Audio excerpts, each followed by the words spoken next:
Hi, I'm Paul, the running shoe guru, and today we're going to talk about the Nike Vaporfly, the Next Percent, the 4%, the Alpha Fly, and if they should be banned.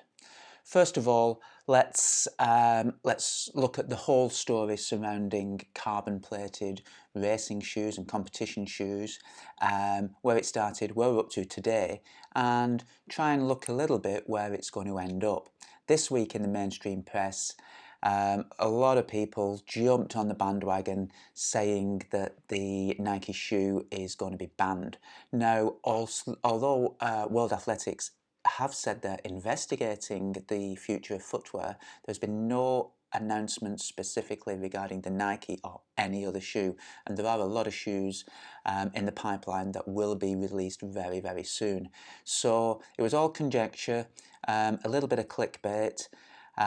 So we're going to try and look at a few areas, what may happen in the future, and we can get a full story of what's been going on to date.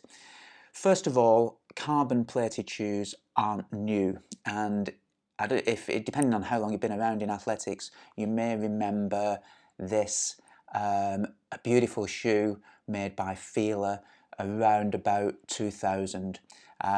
This was the Fila Racer, and famously it had the carbon Kevlar plate in the sole.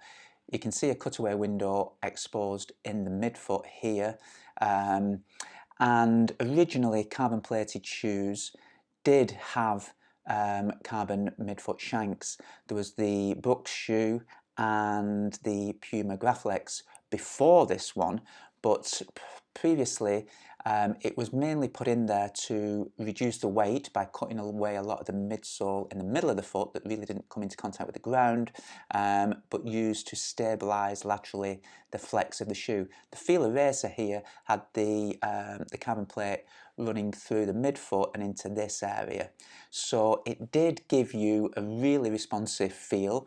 Paul Tergat certainly liked it, and he ran in Berlin in 2003 and ran a world record in these shoes as well, 2:04:55 at the time, which we all thought was amazing, but it did become a very, very popular shoe.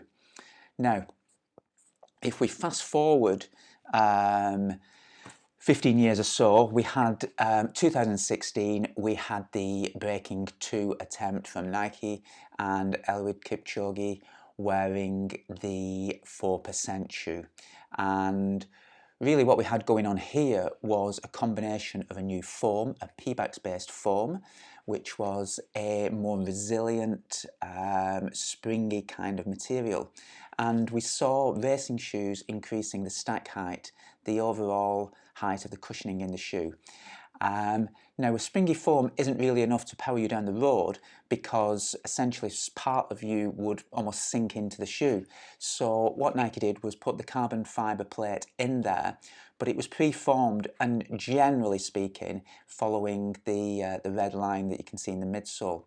So the shoe was to improve efficiency over the marathon distance, which would in turn hopefully make you a little bit quicker.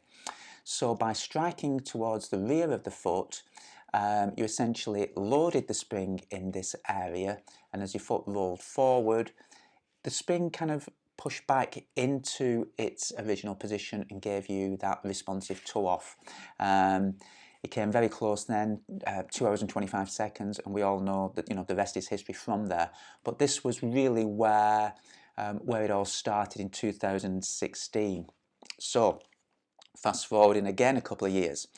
Now, we then had this one, the Zoom X Vaporfly Next Percent. So named because it gave you the next percent, a little bit more efficiency, and in turn, famously, boom, sub 2 hours in Vienna. Now, what went on here? Even more of the Zoom X foam, and this is where we get really serious in terms of the stack height of the shoe. A lot of Hoka shoes, for example, top out around 35-36 millimeters, 39 millimeters in depth here, so a really high shoe. Lots of the Zoom X foam, which is really compliant, returns to its original shape very quickly, and in conjunction with the curved carbon plate gives you a big kind of spring off, toe off effect, very responsive feel. Keeps you feeling fresh, creates a bigger lever under the forefoot to push off, and has led to a lot of people running very quickly. A lot of other brands have created similar models. We had the Hawker shoe, the Hawker Carbon X. Again, big cushioning, but using Hawker's foam and a carbon fibre plate in the midsole.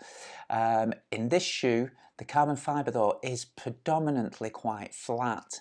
Sandwiched between the blue and white material layers of the midsole, it didn't give you quite the push-off, but Jim Walmsley did run a 50k world best in this shoe on its release. So, you know, ultra-distance runners did like it.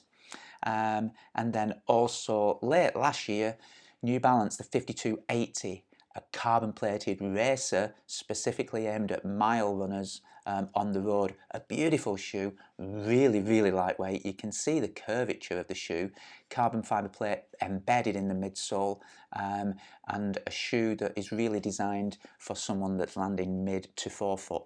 So they've shaped the plate a little bit more. You're not getting the heel midfoot striker that you would get for someone running a marathon, but if you're running a mile, then a beautiful fast shoe, amazing. And something perhaps that might come through into track spikes this season, and incorporating the carbon fibre into the spike plate.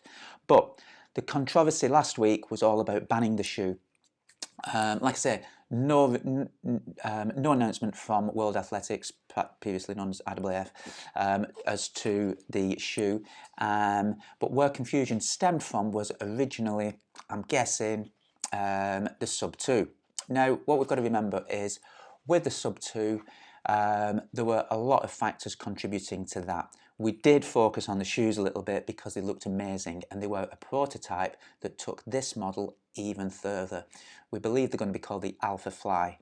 Now, whereas this is 39 millimeters in the stack height, the Alpha Fly is reportedly going to be around 50 millimeters, really high. And to stabilize such a springy material, it has dual carbon plates in the forefoot with Nike Zuma units embedded above and below the plates. So it's going to be incredibly responsive. Can it be banned? When it comes to footwear, it comes in all shapes and sizes. We see with the New Balance, we've got the very shallow midsole, the Next Percent, a very deep midsole, and we've got everything in between. There is legislation, incidentally, on high jump spikes, and high jump spikes in the rules are limited to 19 millimeters of stack height, the overall depth of the cushioning in the heel of the shoe. Obvious reasons for that. We've not seen anybody high jumping in these. Well, I've certainly not. But the speculation is that any ruling that comes into place in the future would limit the stack height. No announcements. The Alpha Fly has been spotted being tested by numerous runners only this week, so it could be released very quickly. So any ruling, I'm guessing, would have to be made, any announcement by World Athletics would have to be made very soon, because it would be tricky to ban shoes that are already on sale. And this is where the current rules lie. Shoes should be generally available to all, or reasonably available to all. That's the current rules over footwear. So we don't want anybody running in a prototype shoe that's very springy and having a distinct advantage over the competitors when you stand on the start line. But the 4%, the original 4%, it was available to all.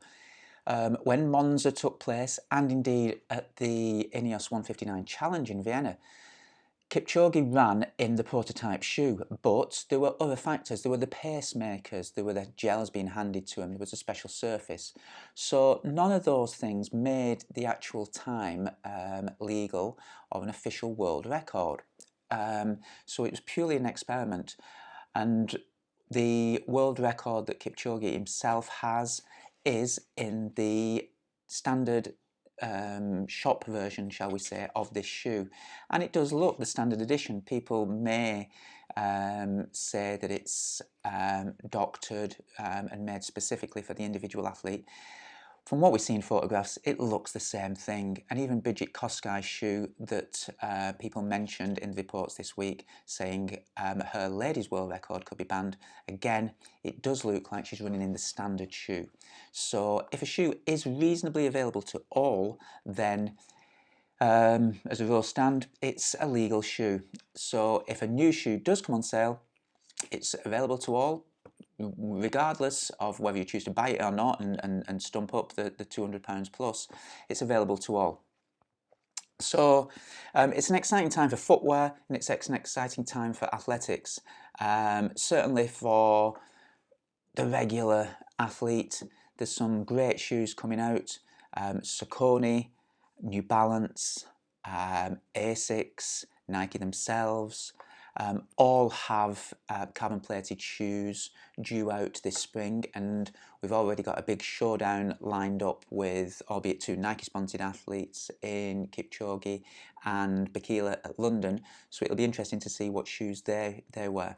But that the weeks around the Boston Marathon and the London Marathon are usually key times for brands releasing new models, so that's the time to watch out for them if they don't come out sooner, to try and preempt any potential banning over the stack height.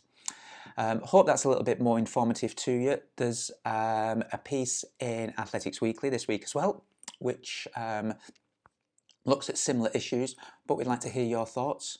Add them on the comments below, and thanks for watching.